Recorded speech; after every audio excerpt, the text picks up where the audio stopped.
There's a structure behind everything, behind success, behind failure, behind the way people rise, fall, attract, repel, win, lose, evolve, or stay stuck. And most people, they're blind to it. They think life is random. They think luck is everything. They think hard work alone is enough. But the universe doesn't run on chaos. It runs on code. And that code, it's made of laws, not the kind you vote on, not the kind that change with governments or trends. These are universal laws, timeless, unbreakable, and always in motion. You don't have to believe in gravity for it to pull you down. You don't have to believe in these laws for them to shape your life. But once you do believe, once you see them, you gain leverage. You stop pushing against the current. You start moving with it. And that's when everything changes. Let's start with the foundation. 1, the law of divine oneness. Everything is connected. Everything. This isn't just spiritual fluff. It's quantum physics. It's vibration. It's the fact that every thought, every action, every emotion you put out into the world ripples outward, affecting not just your life, but the field around you. You're not separate from you are the world, experiencing itself through your lens. When you think a thought, it doesn't stay in your head. It becomes energy. That energy influences your mood, your decisions, your body language. That body language influences how people respond to you. Their response influences your next move. And suddenly, your entire day has shifted because of a single thought. That's the law of oneness in action. You're not just a drop in the ocean. You're the ocean in a drop. 2, the law of vibration. Everything moves, everything vibrates, nothing is still. Your thoughts, vibration. Your emotions, vibration. Your words, your actions, your presence, all vibration. And here's the kicker. You attract what you vibrate, not what you want, not what you say, not what you write in your journal, what you vibrate. If you're constantly vibrating fear, doubt, scarcity, you'll attract situations that match that frequency. Not because the universe is punishing, but because it's mirroring you. You don't get what you want. You get what you are. That's why people who radiate confidence seem to get more opportunity. Why people who live in gratitude seem to attract more blessings. It's not magic. It's resonance. You're a tuning fork, and the universe responds to your tone. 3, the law of correspondence. As above, so below. As within, so without. Your outer world is a reflection of your inner world. Your relationships, your finances, your health, your environment, they're all mirrors. If your life feels chaotic, it's because your mind is chaotic. If your relationships are toxic, it's because your self-worth is wounded. If your goals feel unreachable, it's because your beliefs are blocking the path.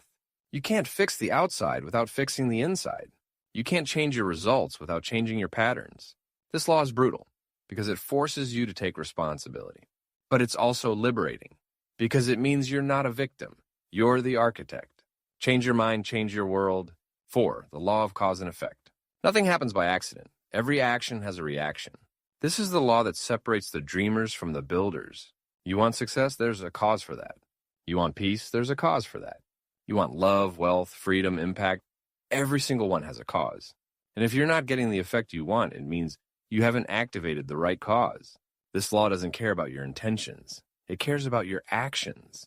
It doesn't care what you meant to do. It cares what you actually did. You can't plant weeds and expect roses. You can't skip the gym and expect strength. You can't ghost your goals and expect results. The universe is fair, ruthlessly fair. It gives you exactly what you've earned, no more, no less. 5, the law of action. You can't think your way into a new life. You have to move. This law is the antidote to wishful thinking, to vision boards with no execution, to affirmations with no follow-through. The law of action says, if you want it, prove it, not with words, with movement, not with plans, with steps, not with dreams, with discipline. They know what they want. They even know what to do, but they don't move. They wait for motivation. They wait for clarity. They wait for the perfect time. But the universe doesn't respond to waiting. It responds to motion. You don't manifest by sitting still. You manifest by aligning your energy with your effort. There's a rhythm to everything. A pulse, a pattern, a current that flows beneath the surface of your life, whether you're aware of it or not. And if you don't learn to ride that current, it will drag you. It will toss you between highs and lows, wins and losses, clarity and chaos, until you start to believe that life is random. But it's not. It's rhythmic, predictable, governed by laws that don't care about your mood, your beliefs, or your excuses.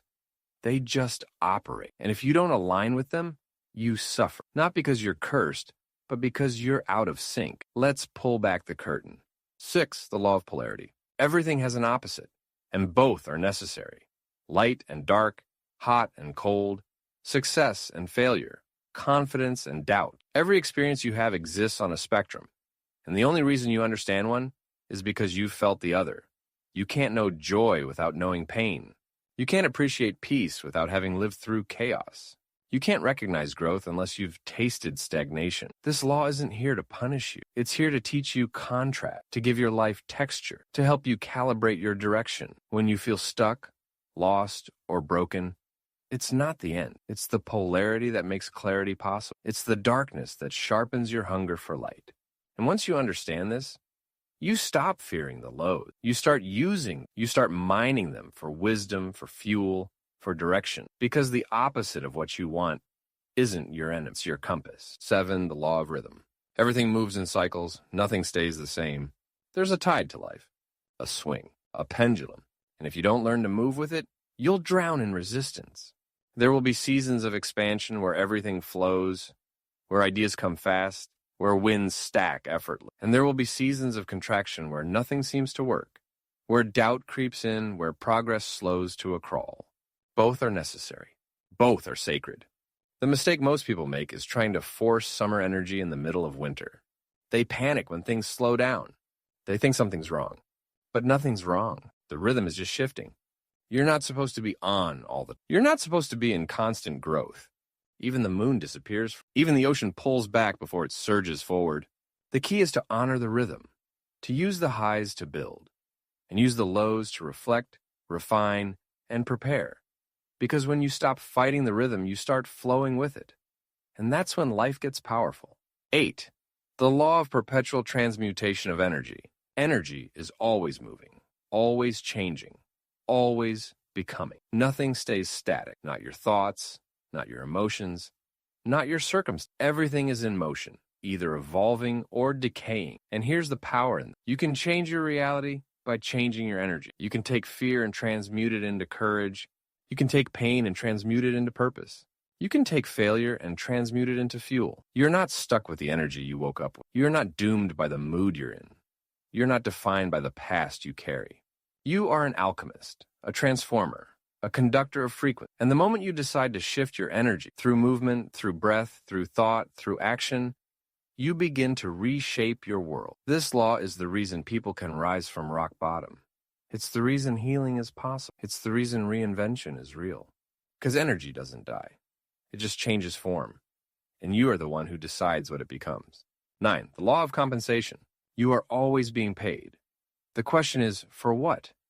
This law is ruthless in its fairness. It says, you will be compensated in direct proportion to the value you provide, not what you think you deserve, not what you hope for, what you give. If you give effort, you'll be paid in growth. If you give value, you'll be paid in opportunity. If you give love, you'll be paid in connection. But if you give excuses, you'll be paid in stagnation. If you give blame, you'll be paid in powerless. If you give nothing, you'll be paid in nothing. This law doesn't care about your intentions. It cares about your output. It doesn't care about your potential. It cares about your contribution. And once you understand this, you stop waiting to be rewarded for who you could be. You start earning rewards for who you are right now, in motion, in service, in alignment. Because the universe is always keeping score, not in a moral way, in a mathematical way. You get what you give, always. 10, the law of relativity. Nothing has meaning until you compare it to something else. Your problems, they're only problems because of what you're comparing them to. Your progress, it only feels slow because of who you're measuring it against. This law is a double-edged sword. It can destroy your confidence, or it can build it. If you compare yourself to someone 10 steps ahead, you'll feel behind. If you compare yourself to who you were 6 months ago, you'll feel proud. The key is to use this law consciously, to choose your reference points wisely, to stop letting comparisons steal your joy and start letting it sharpen your perspective. Because everything is relative. And when you shift the frame, you shift the feeling. These laws aren't just ideas. They're tools. They're levers. They're the hidden gears behind the scenes of your life. And once you start applying them, not just knowing them, but living them, you stop being a passenger. You become the architect. 11, the law of gender. Everything contains both masculine and feminine energy. Creation requires both. This has nothing to do with biology. It's about polarity, about balance, about the two forces that drive all creation. Masculine energy is structure, logic, action, direction. Feminine energy is intuition, flow, receptivity, creativity. You need both. Too much masculine energy, you become rigid, forceful, disconnected. Too much feminine energy, you become passive, chaotic, ungrounded. The most powerful creators are balanced. They know when to push and when to receive, when to build and when to surrender, when to lead and when to listen. This law is why some people hustle endlessly and still feel stuck because they're all force, no flow. It's why others dream endlessly but never because they're all vision, no structure. Creation is a dance. And when you master both energies, you stop chasing results. You start channeling them. 12. The law of mentalism. Everything begins in the mind. The universe is mental. This is the master key, the law behind all other laws. Your thoughts are not passive. They are not private. They are not harmless. They are creative. Every belief you hold is a blueprint. Every thought you repeat is a command. Every image you visualize is a seed. And the universe? It's the soil. Whatever you plant consciously or unconsciously grows. This is why your self-concept is everything. If you believe you're limited, you'll create limitation. Your mind is the projector. Reality is the screen. Change the film, and the picture changes. This is why affirmations work, why visualization, why identity work, is the foundation of all transformation. Because the world doesn't respond to what you want. It responds to what you believe you are. The law behind all laws, conscious alignment. This one isn't written in any book, but it's the thread that ties everything together. The universe doesn't reward effort. It rewards alignment. You can work 16 hours a day and still be out of sync. You can meditate for hours and still be stuck. You can read every book, watch every video, say every affirmation, and still feel like nothing's moving. Because alignment isn't about doing more. It's about becoming more coherent. When your thoughts, emotions, actions, and energy are all pointed in the same direction, you become a force of nature. You stop leaking power. You stop second-guessing. You stop sabotaging your own momentum. You become magnetic, not because you're lucky, but because you're clear. And clarity? That's the rarest frequency on Earth. So now you know, the universe isn't random. It's coded. It's not chaotic. It's precise. It's not against you. It's responding to you. Every thought you think, every emotion you feed, every action you take, every belief you hold, it's all being recorded, reflected, multiplied. You are not a passenger here. You are not a victim of circumstance. You are not a product of your past. You are a creator, a transmitter, a conductor of reality. And the moment you stop waiting for signs and start becoming the signal, everything changes. Not because the universe suddenly favors you, but because you finally started speaking its language. So speak it fluently. Live it boldly. Move like, the laws are on your side. Because they are. They always were. They were just waiting for you to remember.